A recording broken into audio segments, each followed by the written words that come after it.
요한복음 17장에 기록된 예수님의 기도는 이제 잡히시기 전에, 고난받으시기 전에 제자들을 위해서 주님께서 올리신 중보 기도이기도 합니다. 아마 제자들과는 이제 헤어질 것이고 제자들은 세상에 남아서 살아가게 될 텐데 예수님의 간절한 소망이 이 기도 속에 담겨져 있습니다. 예수님은 제자들의 관계, 그들의 하나됨을 위해서 기도하셨습니다.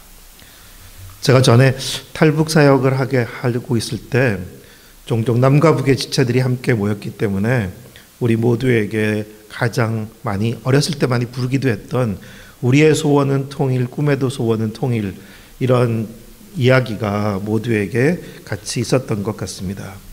통일은 언제쯤이나 가능할까? 북에 가족을 두고 온 사람들은 더욱 가족에게 가고 싶은 마음이 있기에 그런 소원이 더 있었던 것 같고요. 어떻게 통일이 이루어질 수 있을까? 그런 질문이 있었던 거죠. 근데 그때 저는 이런 질문을 갖고 또 이야기하기도 했습니다. 예수님은 남북 통일을 지지하실까? 그런 질문이었습니다. 예수님은 남북 통일에 대해서 마음을 갖고 계셨던 것일까? 엉뚱한 질문 같죠. 당연히 지지하실 것 같은 마음이 있기 때문입니다. 그런데 예수님 당시에 유대 땅도 생각해 보면 로마 지배 아래서 곳곳에 흩어져 살아가던 유대인들이었고, 간절히 바라는 것은 유대가 독립되고 그리고 흩어졌던 모든 민족들이 하나로 모이는 그런 마음이 컸을 것입니다. 그래서 예수님을 따르던 제자들 중에는 열심당원도 있었고, 어떻게 해서라도 로마의 지배로부터 독립되고 유대 민족의 하나됨을 꿈꾸었던, 열망했던 사람들이죠. 근데 그들을 예수님은 실망시키기도 했다는 것을, 어쩌면 그들의 기대, 소망과 예수님께서 그들에게 가르치시려는 길은 달랐던 것 같습니다. 예수님께서 기대하셨던 것은 유대 민족의 독립이나 통일, 그런 것이 아니라 정치적인 어떤 연합이 아니라 각 사람들 안에 하나님의 마음이 깊이 심겨져서 그들이 하나님께 돌아와 서로 사랑하게 되고, 그리고 그래서 결국에는 유대뿐만 아니라 이방까지도 함께 품고, 그 목적을 위해서 먼저 사랑하는 제자들이 하나 되기를 정말 원하셨다는 것을, 어떤 정치적인 보이는 연합이 아니라 제자들의 소중한 관계가 먼저 하나 되기를 원하셨던 것입니다. 왜 그러셨을까요? 정치적인 통합, 그리고 보이는 어떤 연합이 결코 그들의 관계를 바로 세우는 것이 아님을 예수님은 아셨기 때문일 것입니다. 사실 정치적으로 하나가 되어도 결코 그것이 하나 된 것이라고 말하기는 어려운 것이겠죠. 우리나라가 남북으로 갈라지기 전 조선시대에도 하나였지만 사색당파로 다 갈라져 있었던 것이고, 그리고 여전히 오늘도 하나의 남쪽의 대한민국조차도 많이 갈라져 있다는 것을 우리는 잘 알고 있습니다. 비록 정치적으로 하나가 된다고 해서 정말 주님이 원하시는 연합이 이루어지는 것은 아닌 것이겠죠. 어제 중국 그 부부가 왔었습니다. 중국인 부부. 두 사람 다 크리스천이 원래 아니었는데 이제 크리스천이 되어서 이제 결혼을 하고 지금 신앙생활도 하고 있는 사람들인데, 이야기를 들어보니 중국도 아주 심각할 정도로 국가 전체는 시진핑의 통치 아래, 아주 강한 통치 아래 모두가 하나가 되어 있는 것 같지만 곳곳에 심각한 분열들이 있기 때문에 더욱 강한 정책으로 연합을 붙들어매고 있다고 이제 그런 이야기를 들었습니다. 아무리 하나로 묶어놨다고 해서 하나가 아니라는 것을 우리는 잘 알고 있습니다. 하나님은 사실 그런 어리석은 인간의 통일, 연합을 잘 기뻐하시지 않습니다. 그런 연합은 스스로에 대한 어떤 자부심이나 불만족과 관련되어 있고, 어쩌면 다른 나라, 다른 민족들에 대한 어떤 욕망과도 관련되어 있어서 시작은 가능해 보일지 몰라도 결국은 다 마치 바벨탑처럼 흩어져 버릴 수 있는 그런 관계라는 것을 우리 성경을 통해서도 보게 됩니다. 그럼 예수님께서 정말, 하나님께서 정말 원하시는 것은 무엇일까? 우리가 진정 마음으로 하나가 되는 것인데요. 진정으로 하나 된다는 게 무엇일까라는 생각을 해보게 됩니다. 우리가 한 집에 부부로 살아도 원수처럼 살 수도 있고, 한 가족으로 공동체로 지내도 관계가 참 어려울 수 있다는 것을 우린 잘 알고 있습니다. 우리의 마음이 얼마든지 멀 수 있다는 거죠. 몸은 붙어 있어도 마음은 한없이 멀기도 하다는 것. 그래서 참 어렵습니다. 사실 우리의 관계에 대해서 주님의 뜻은 무엇일까? 우리는 우리끼리 꼭 뭉쳐서 이렇게 깍지 낀 손처럼 그런 뭉치려는 경향이 있는데, 이렇게 오래 손을 깍지를 끼고 있으면 혈액순환도 잘 안 돼서 더 힘들어지게 되는 것처럼 우리의 관계에 대한 주님의 뜻을 우리가 잘 헤아려 배워야 하는 것 같습니다. 우리 보나콤도 그렇지만 크리스천 공동체는 하나 되게 하소서라는 예수님의 기도를, 그 기도가 우리를 통해 응답될 수 있도록 신실하게 노력하는, 실험하는 공동체라고 말할 수 있을 것 같아요. 서로 다른 우리가 어떻게 하나가 될 수가 있을까? 정말 공동체가 될 수 있을까? 그 하나 되는 길을 오늘 예수님의 기도 속에서 배워보고 싶습니다. 첫째는 하나님을 본받는 것입니다. 21절 상반절 말씀을 다시 한번 읽겠습니다. 아버지께서 내 안에, 내가 아버지 안에 있는 것 같이 그들도 다 하나가 되어 우리 안에 있게 하사. 우리가 하나인 것 같이 라고 말씀하시고 있습니다. 아버지, 제자들이 하나가 되길 원하는데 아버지와 제가 우리가 하나인 것처럼, 우리가 하나인 것처럼 그들도 하나가 되기를 원합니다. 우리가 알듯이 하나님 아버지와 예수님 사이, 또 성부, 성자, 성령 사이, 그분들의 하나됨에 대해서는 사실은 의문의 여지가 하나도 없습니다. 서로 경쟁하는 것도 아니고 다투는 것도 아니고 서로를 소중하게 여기고 함께 하나가 되어 있다는 것, 서로 혼자 일하지 않으시고 긴밀하게 연결되어 있고 그렇게 하나 되어 있음을 우리는 알고 있습니다. 아버지께서 내 안에, 내가 아버지 안에 있는 것 같이. 그 통일을 좋아한다고 하면서도, 우리는 하나됨을 원한다고 하면서도 때로 우리는 무엇을 본받고 있나라는 질문을 던져보게 됩니다. 우리는 세상에서 많이 배우게 되는 것 같습니다. 제가 탈북 사역을 할 때 나왔던 책이기도 한데요. 책 제목이 미리 쓰는 통일 대한민국의 어두운 회고라는 책이었어요. 제목이 아주 좀 특별하게 다가왔습니다. 미리 쓰는 통일 대한민국의 어두운 회고. 미래와 과거가 연결되어 있고 좀 읽어봤어요.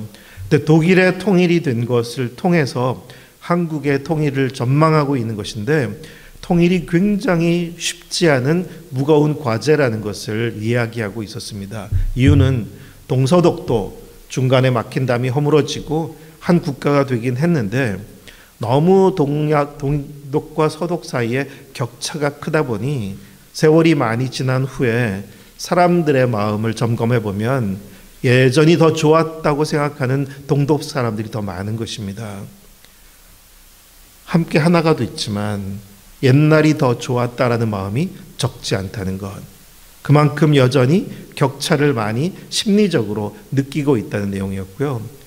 그리고 또 하나는 그들이 사적인 보복을 또 많이 하는 일들이 벌어지게 된 것입니다. 동독 치하에서 굉장히 괴롭힘을 당했던 사람들이 억울한 마음에 이제는 다 사면 조치를 통해서 연합은 되긴 하지만 사적인 보복의 마음이 곳곳에서 또 다른 문제들을 일으키고 있었다는 내용도 있었습니다.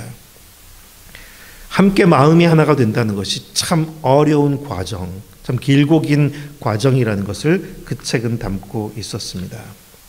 사실 우리는 세상에서 하나 된 것들을 보면서 또 하나 된 것을 배우려고 하게 되기도 하죠. 그런데 세상에서 때로는 그렇게 연합체를 이루고 있는 모임들이 갖고 있는 또 다른 문제들을 우리는 보지 못할 때도 참 많은 것 같습니다.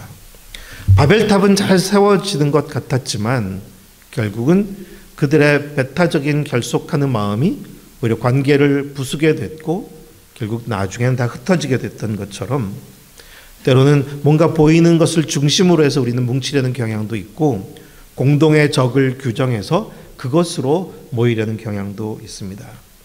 그것은 하나됨의 길이 아니라 분열의 길이기도 하다는 것을 성경은 우리에게 말씀해 주고 있는 거죠. 주님은 이 기도 속에서 우리가 어디서도 배우지 말고 하나님께로부터 배우고 본받도록 말씀하고 있습니다. 아버지께서 내 안에, 내가 아버지 안에 있는 것처럼 우리의 관계 속에서도 저 지체가 내 마음 안에 있고 내가 저 지체의 마음 안에 있다. 우리의 관계가 서로 내가 그 안에, 그가 내 안에 있다는 것이 너무 깊이 인식되고 있다면 우리는 모든 매사의 일에서 또 서로를 기억하고 또 배려할 수도 있을 것이고 존중하는 마음이 작아지지 않을 것이고 서로 소통하는 것을 더 소중히 여기게 될 것입니다. 아마 어떤 사람은 그렇게 말할 수도 있겠죠. 성부, 성자, 성령은 너무나 특별한 분들이시니까 하나 되는 것이 가능했겠지만 우리처럼 참 부족한 인간이 어떻게 그럴 수 있겠는가. 하지만 예수님께서 제자들을 모으시고 제자들과 함께 하나의 공동체를 이루실 때 예수님이 제자들에 대하여 지니셨던 마음의 태도, 예수님은 늘 제자들을 마음속에 두고 계셨고 그래서 제자들 한 사람 한 사람의 부족함에도 불구하고 그들께 늘 귀를 기울여 주셨고 그들을 존중해 주셨고 그들을 또한 믿어 주셨고 그래서 그런 본을 보이고 가셨던 것을 우리는 기억합니다. 예수님과 제자들 사이도 그 예수님의 모범을 통하여 연합이 이루어진 것을 생각한다면 그것이 이제 초대교회의 아름다운 공동체의 시작을 가져오게 되기도 한 거죠. 비록 우리는 세상에서 살아가면서 세상의 많은 공동체들을 또 모임들을 보고 있지만 우리가 배워야 할 모범은 그런 보이는 어떤 모임들에 있는 것이 아니라 하나님께 있고 하나님, 예수님, 성령님의 관계 속에 있다는 것, 거기서부터 우리가 배우기를 주님은 원하고 계십니다. 주님께서는 어떤 마음을 갖고 어떻게 사셨는지 우리가 거기서부터 배울 수 있을 때 우리는 성부, 성자, 성령께서 하나 되게 하신 것을 우리도 지켜나갈 수 있지 않을까 싶습니다. 두 번째는 우리 각 사람에게 주신 하나님의 영광을 바라보는 것입니다. 22절 말씀을 우리 한번 읽어볼까요? 22절입니다. 내게 주신 영광을 내가 그들에게 주었사오니 이는 우리가 하나가 된 것 같이 그들도 하나가 되게 하려 함이니이다. 우리가 참 잘 보는 게 있어요. 우리가 잘 보는 게 어떤 거냐면 다른 사람들의 문제를 좀 잘 봅니다. 정말 잘 보이니까요. 다른 사람들의 허물, 문제들이 우리에게 참 잘 보이는 것 같습니다. 우리 눈이 밝은 거죠. 그러니까 우리 눈이 밝다는 것이 사실 어떤 것일까?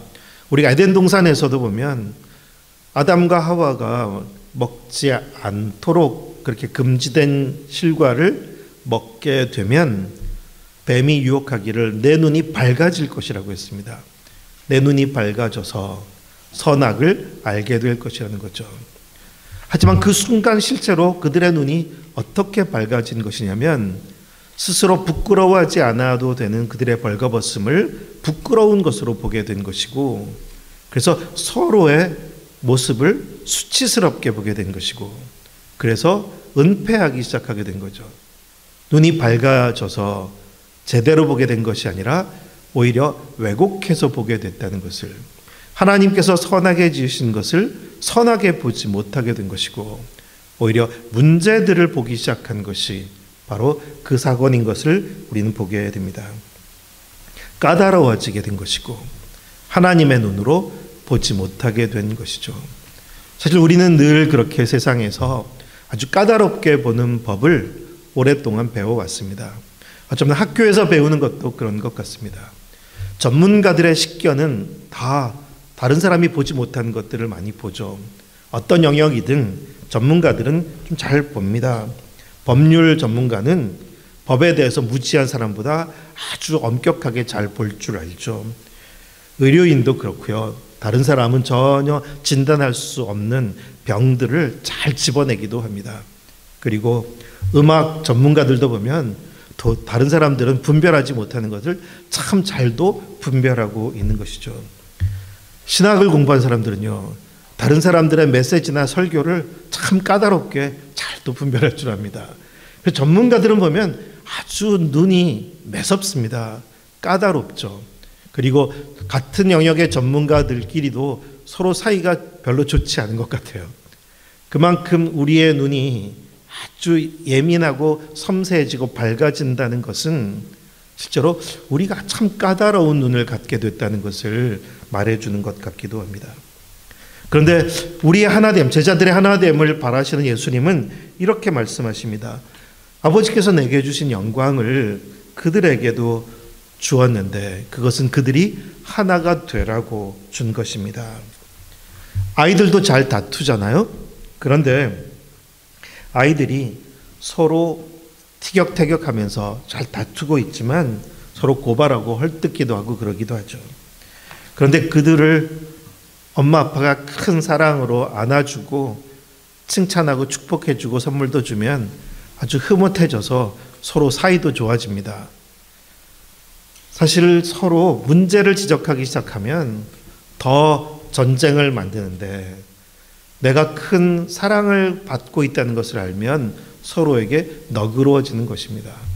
저희도 이제 아이들을 키우면서 보면 확실히 사랑을 꼬마 때, 아기 때부터 잘 받지 못했던 고아의 심정을 가진 아이들은 기본적으로 자신에 대해서도 굉장히 방어적이기도 하지만 다른 아이들에 대해서도 훨씬 더 까다롭기 쉽다면 사랑을 많이 받으면 그런 마음들이 별로 크지 않고 오히려 잘 품어줄 수 있다는 것을 많이 보게 됩니다.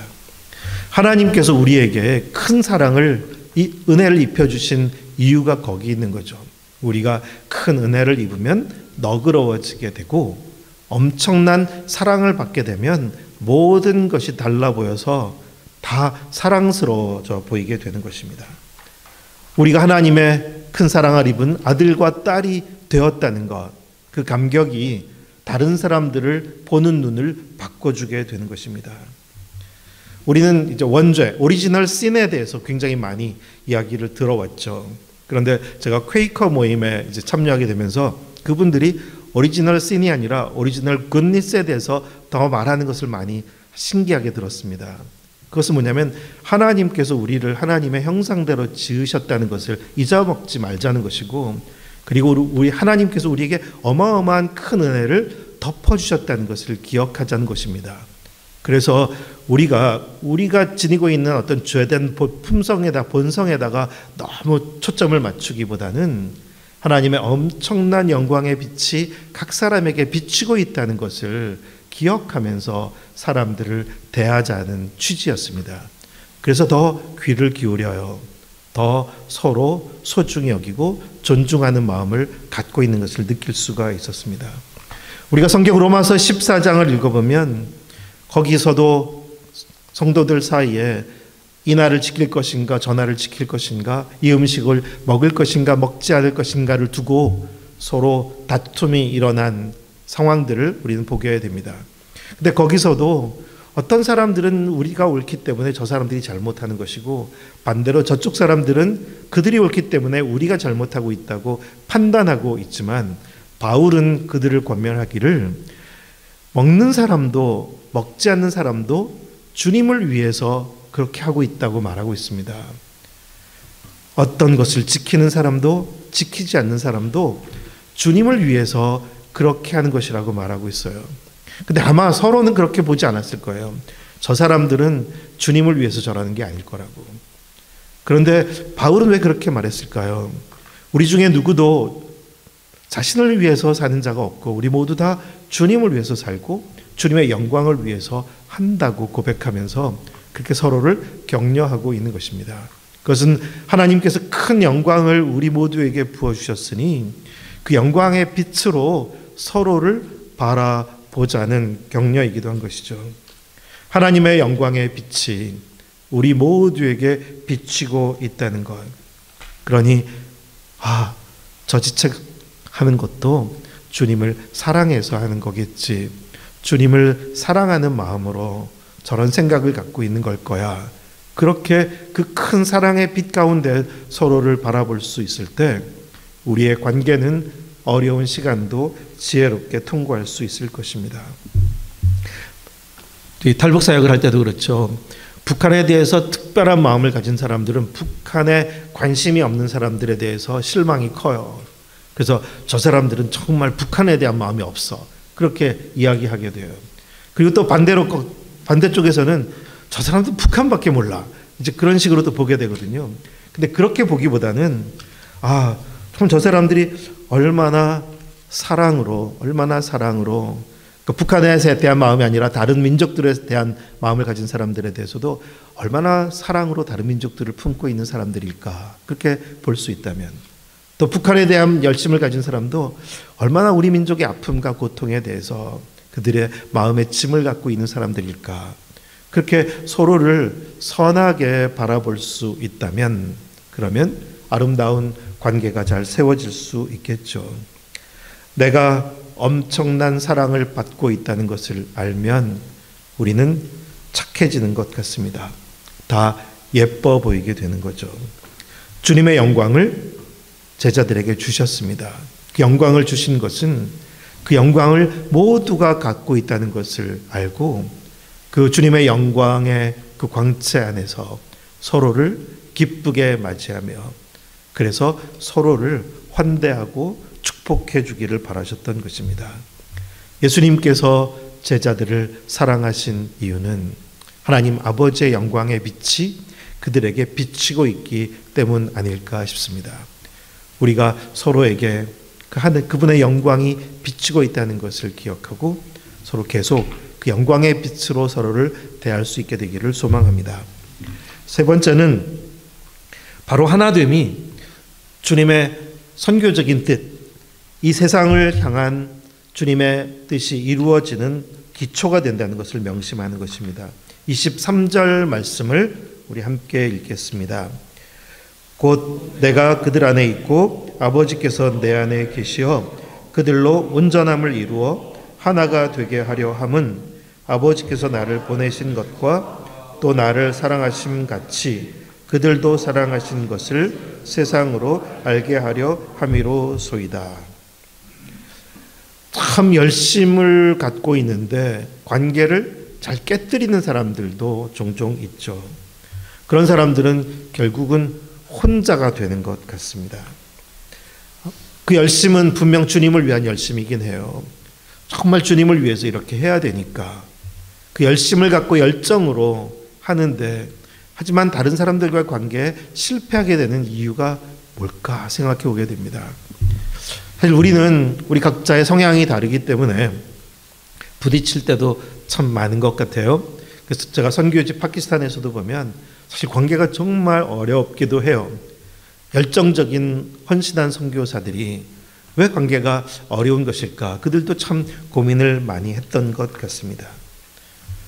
제가 예전에 소외층 사역을 할 때도 봉천동에서 소외층 사역을 특별하게 하시는 여성분이 있었습니다. 그분은 원래 소년원에서 헌신적으로 사역을 하다가 소년원이나 간별소에 아이들이 오기 전에 그 지역에서부터 아이들이 도움을 받아야 되겠다 싶어서 그 빈민 지역에 공부방을 열었습니다.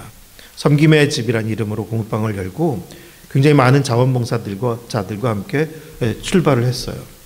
그런데 나중에 시간이 지나면서 함께 동역하던 자원봉사자들이 다 떠나게 되고 그분이 홀로 외롭게 남았어요. 이유는 이분이 너무 강한 것이었습니다.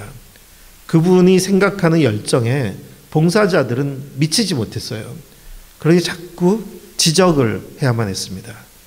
그러니 자꾸 지적을 당하는 사람들이 힘이 빠지기 시작하고 마음이 상해서 하나 둘씩 떠나게 되고 결국 나중에는 그분 혼자 남게 되는 사역이 되고 말았습니다. 그리고 그분의 특별한 사랑을 받는 그 지역의 아이들도 또 상처를 받기도 하는 거예요. 자신이 가진 열정과 열심이 누군가를 아프게 하고 있는데 사실 스스로는 그것을 깨닫지 못하고 있는 안타까움이 있었습니다. 우리 작년에 이 보나콤 이 지역에도 잠시 머물렀던 한 선교단체가 나누어지게 돼서 상처 입은 사람들이 머물렀던 것도 우리 잘 알고 있지만, 그렇게 우리는 정말 특별한 마음을 갖고 하나가 됐었던 사람들인데 그 열심이 결국에는 또 상처가 되어서 관계들을 훼손하고 흩어지게 되는 아픔이 있다는 것도 우리는 보게 됩니다. 그러면 예수님의 복음, 진정 하나님의 나라가 전해지는 것일까?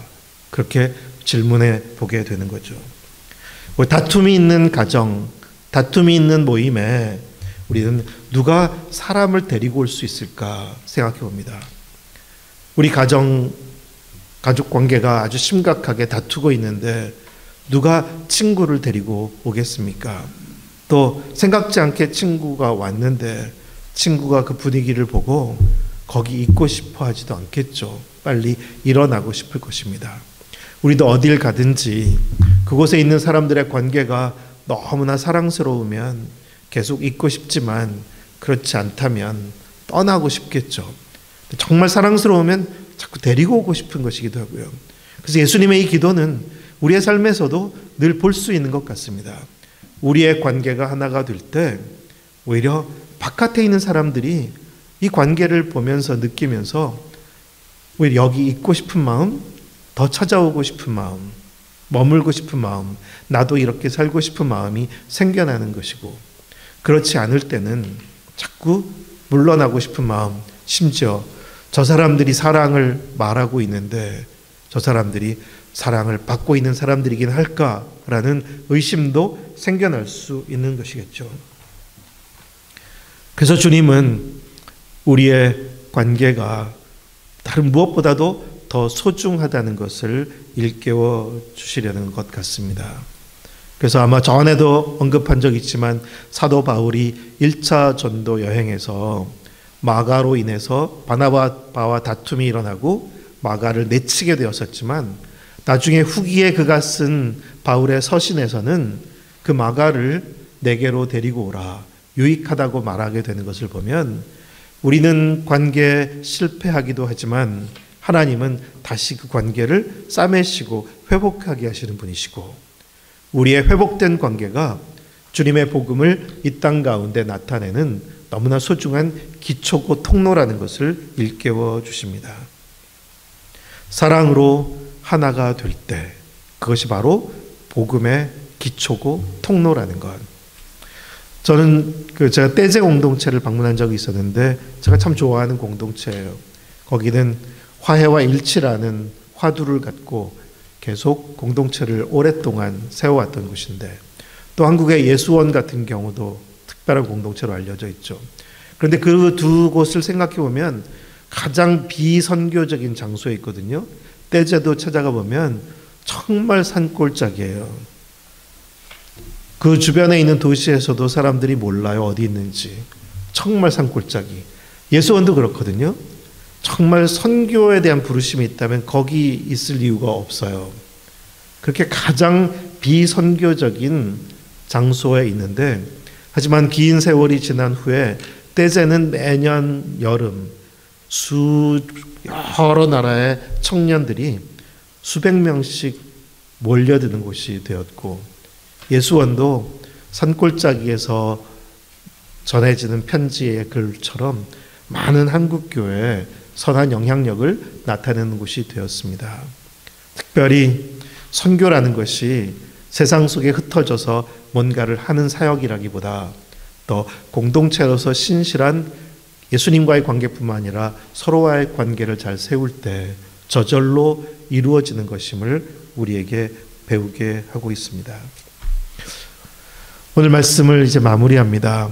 우리 남북도 여전히 오랫동안 갈라져 있지만 우리 계엄과 탄핵 정국으로 대한민국이 심각하게 갈라져 있습니다. 과연 하나가 될 수 있을까? 비관적이고 낙관적으로 생각하는 사람들이 별로 없는 것 같습니다. 예수님은 통일 대한민국을 위해 기도하시는 분이 아니라 유대의 정치적인 독립이나 연합을 위해 기도하시는 분이 아니라 사랑으로 부르신 제자들의 하나됨을 위해 기도하신 분이었습니다. 예수님이 원하시는 것은 어떤 보이는 연합체가 아니라 진정 사랑 안에서 만나게 된 사람들의 관계에 있다는 것을 일깨워 주십니다. 만약 우리가 국가의 통일부에서 일을 하고 있으면서도 그 사람의 가정은 풍비박산이라면 그러면 어떤 의미가 있겠습니까? 북한 복음화를 외치고 있으면서도 가까이 있는 지체와는 별로 관계가 좋지 않다면 그게 얼마나 헛된 일이 되겠습니까? 민족 통일을 외치면서도 누군가를 판단하고 정죄한다면 그것도 얼마나 어리석은 일이 되겠습니까? 하나됨은 참 어려운 숙제입니다. 예수님은 하지만 간절히 제자들을 위해 기도하셨습니다. 그것은 마치 밀가루 반죽 속에 들어간 누룩처럼 그리고 겨자씨처럼 보이지 않게 제자들의 마음속에 심겨져서 보이지 않게 그것이 자라서 점점 더 부풀고 커지게 되는 것처럼 어쩌면 이 대원리에 있는 우리 보나콤 공동체는 너무나 소중한 공동체 실험을 오랫도록 해왔고 그리고 거기서 배운 것들이 참 많은 지혜를 많이 갖고 있습니다. 그러면서도 우리 모두 아실 것입니다. 우리의 관계는 영원한 숙제이기도 하다는 것을 결코 쉽지 않은 하지만 사랑하는 제자들을 이 땅에 두시고 떠나시면서 예수님께서 하셨던 그 기도는 헛되지 않았습니다. 이유는 예수님은 더 이상 육신으로는 함께 계시지 않지만 성령 안에서 그들은 너무나 특별한 신비스러운 공동체를 시작하게 되었고 그 공동체가 2000년의 역사 속에서 수많은 곳곳에 공동체적인 실험과 도전의 메시지를 남기게 된 것이라는 것을 여전히 우리도 실험하고 있고 그리고 어떤 메시지를 전해주고 있습니다. 우리가 꼭 한 집에 붙어서 살아가야 하는 것이 아니라 우리 공동체에 머물렀다 떠나게 된 지체들을 기억하면 그분들도 여기에 대해서 어떤 기억을 갖고 있을까? 그들의 기억 속에 이 공동체에서의 시간이 소중한 자원이 되고 그리고 그리움이 되고 또 거기서 배운 것이 그들의 앞으로의 삶의 여정에 큰 도움이 된다면 결코 헛되지 않은 소중한 기억이 되겠죠. 그리고 아마 이 보나콤에 계속 방문하는 사람들이 있을 것입니다. 방문하는 사람들이 여기서 또 우리의 관계들을 많이 또 느끼게 되고 배우게 될 수 있겠죠. 예수님의 기도가 우리의 관계 속에서 아름답게 실험되고 또 응답되어 주님께서 이 땅에 우리를 보내신 그 주님의 뜻이 이루어지는 소중한 통로가 되기를 주님의 이름으로 축원합니다. 기도하겠습니다. 은혜로우신 주님, 저희를 큰 사랑으로 부르셔서 주님의 사랑받는 아들, 딸이 되게 해주셨습니다.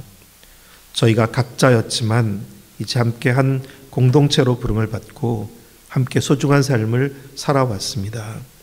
주님, 세상은 계속해서 분리되고 단절되고 흩어져가는 해체 시대를 향해 가고 있지만 그 가운데 모두가 외로워하고 아파하고 상처 입은 시대 가운데서 주님의 빛이 무엇인지 우리에게 일깨워 주셨음을 기억합니다. 주님, 우리 보나콤 공동체가 이 세상에 주님의 참뜻을 전하는 소중한 통로가 될 수 있도록 저희를 계속해서 격려하여 주시옵소서. 주님, 우리의 관계는 늘 쉽지만은 않습니다. 하지만 우리가 다른 어디서 배우는 것이 아니라 성부, 성자, 성령 하나님의 관계 속에서 배우게 하셔서 아버지께서 내 안에 내가 아버지 안에 있다고 말씀하셨던 주님처럼 우리의 신실한 관계가 주님의 모범으로부터 만들어지게 하여 주시옵소서. 주님, 그리고 우리가 서로의 허물과 약점들을 보게 되기 쉽지만 그런 눈이 아니라 주님의 큰 영광이 우리에게 입혀진 것을 기억하고 그 영광의 빛 가운데서 서로를 바라보고 격려하고 축복하는 저희들 되게 하여 주시옵소서. 주님, 우리의 관계가 바로 복음을 전하는 통로임을 잊지 않고 이곳에 머물렀던 사람들뿐만 아니라 방문하는 사람들과 또 앞으로 방문하는 모든 사람들이 여기서 주님의 향기를, 주님의 임재를, 주님께서 우리를 사랑하고 계심을, 그래서 우리 가운데 계신 주님께서 우리의 구원자이심을 모두가 알게 되도록 저희의 관계를 복되게 하여 주시옵소서. 예수님의 이름으로 기도드립니다. 아멘.